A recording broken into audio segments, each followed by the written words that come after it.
Hi everyone, happy Easter. As you see, I've made some biscuits today and decorated them. We would have been doing this if we'd been together, but I've had to do it for you instead. We talked a few weeks ago about Jesus dying for us, and Friday was the day that Christians remember this event when he showed us how much he loves us.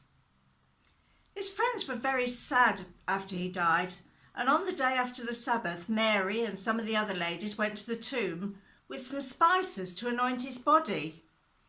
They wondered how they were going to get roll the stone away, but to their amazement, when they got there, the stone had already been rolled away. And they were quite surprised by that. But when they went inside, there was a man standing by the tomb, the empty tomb, and he said that Jesus has arisen. You're looking for him, but he's not here, he's risen. Go and tell his disciples and Peter the good news.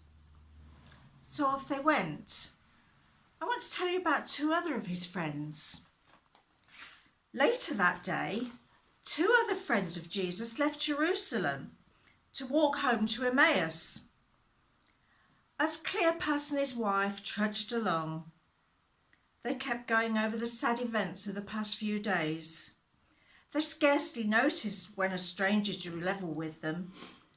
Instead of overtaking them, he matched his pace to theirs, and he began to talk. "You're looking very miserable," he said. "What's the matter?"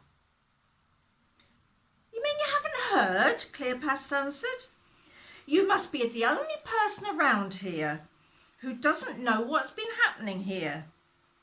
Jesus, our master, has been put to death. We were certain that he was God's Messiah, and now our hopes have gone, completely gone."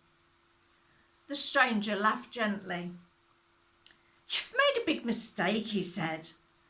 "Think what the prophets had to say about the Messiah.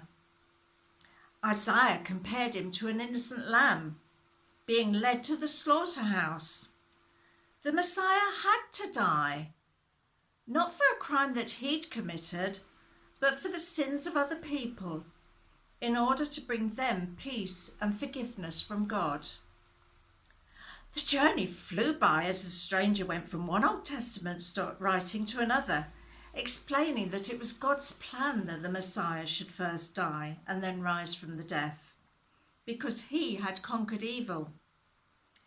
It seemed no time before they were at their own door, and the stranger looked as if he was going on up the street. "Do come in with us," Cleopas's wife begged. "It's getting late. Have supper with us." The stranger accepted, and when supper was ready, he took the bread,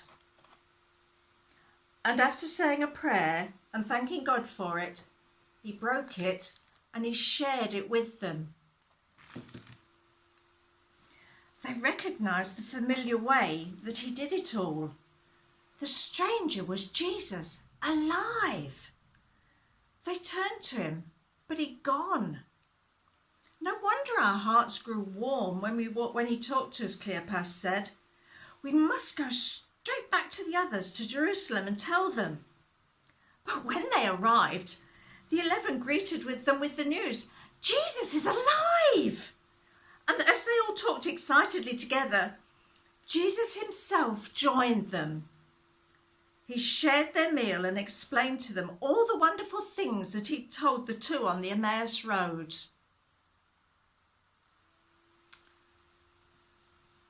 I wonder, how would I have felt if I'd have been there?